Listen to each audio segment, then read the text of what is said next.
The battle account of Brigadier, then Major Virender Singh of 8 Jackali is truly an exceptional one with few parallels in annals of India's military history. In June 1987, he led his company against completely inhospitable odds to capture the highest peak in the Siachen theatre and was awarded, rightly so, the Veer Chakra.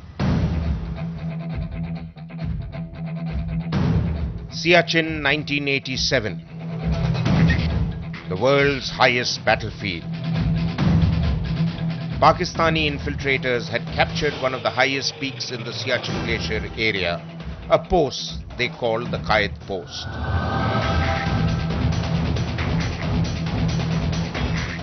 It was named after Quaid-e-Azam, Muhammad Ali Jinnah. So it was actually like a thorn between two of our posts, Amar and Sonam. A special task force of the 8th Battalion of the Jammu and Kashmir Light Infantry Regiment was sent to capture the post under the company commander, Major Virender Singh. Prior to the launching of my operation, there was a patrol sent under 2nd Lieutenant Rajiv Pandey. So their job was to go up to Quaid, probe. If it is held, come back. If it is not held, occupy it. And while they were in between, they were caught by the Pakistanis and they fired onto. So out of a patrol of 39 were killed. So it became a matter of honor for us we had to redeem ourselves.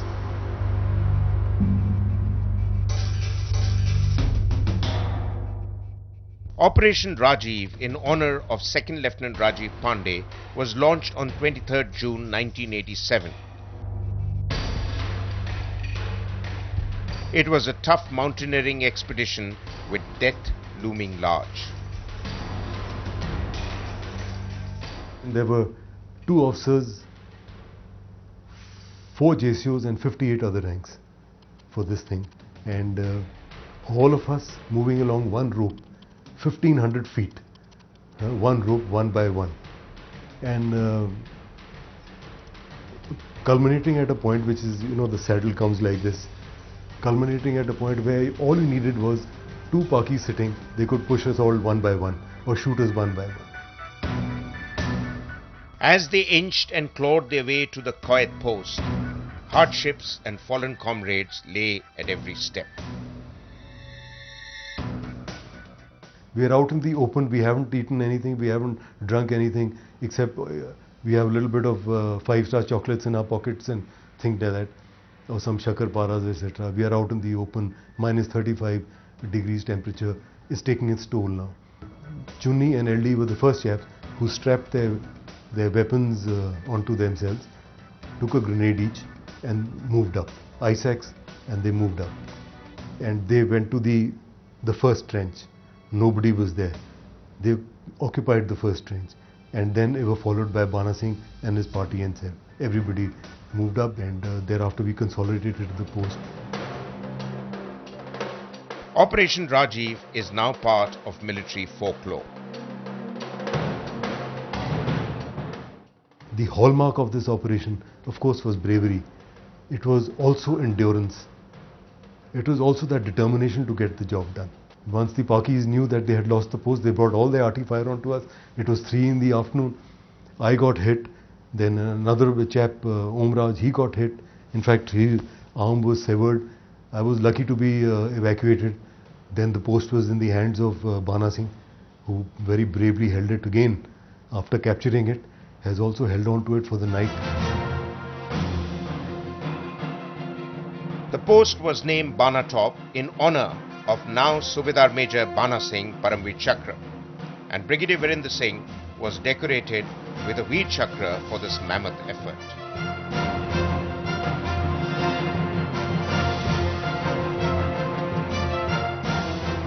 Colonel Anil Kaul, who as a major led troops from the front in the IPKF's operations in Sri Lanka, lost an eye, fingers, and was heavily wounded in some of the fiercest battles on the island. This is his story in his own words.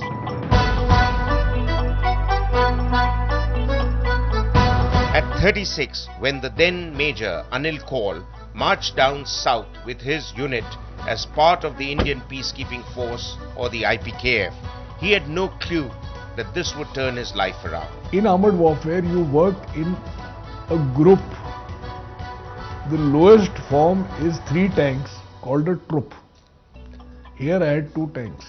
And 1 tank, which had reached a day earlier, had been made to move all by itself, which is unheard of in armored warfare. It's not done.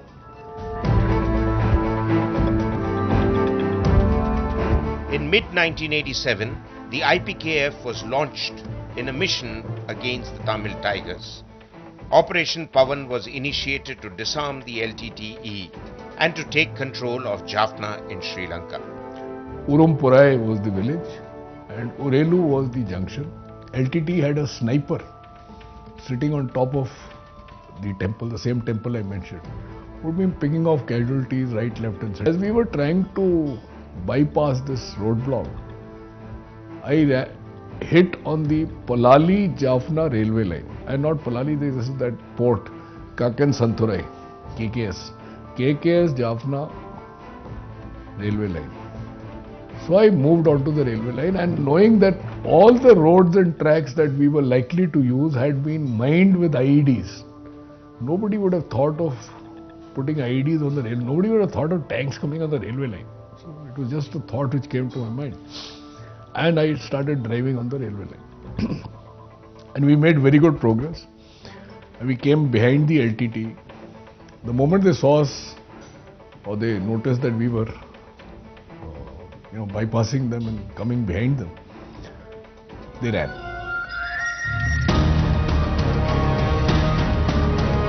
The brutal fight lasted for 3 weeks and the mission was accomplished. But victory came at a heavy price. There was a huge temple which I was facing at that time called the Nallur Kandaswamy temple, which was being used as a base by the LTT. And it had a lot of, it was like a camp. And somebody came out of there with a rocket propelled gun and took a pot shot at my tank. The shell ricocheted off the tank and finally burst on top of the turret. And I was coming out of the cupola at that point in time. I probably did this. That's what I think I did. That's why if you see these, the splinters have gone like this and gone to my left eye or right eye. Thereafter my eyesight dropped and I could see this hand in a bad way. So I went back into the cupola and asked my gunner, I said in Hindi, gun kis taraf hai? He said, samne wali gali pe hai. I said, maar echi. So he fired back at the same point wherever this joker was who had shot at us. And at 60 meters, a 125mm shell at 60 meters can cause havoc. I think it did. For displaying conspicuous courage, this braveheart was awarded the Veer Chakra. A living legend, Colonel Anil Kaul, will always be an inspiration. These war heroes were willing to stand their ground and fight, if required, to the last man and last round. Their example has continued to inspire generations of officers and men, and will continue to inspire another few generations of Indians. To them, we offer our salute.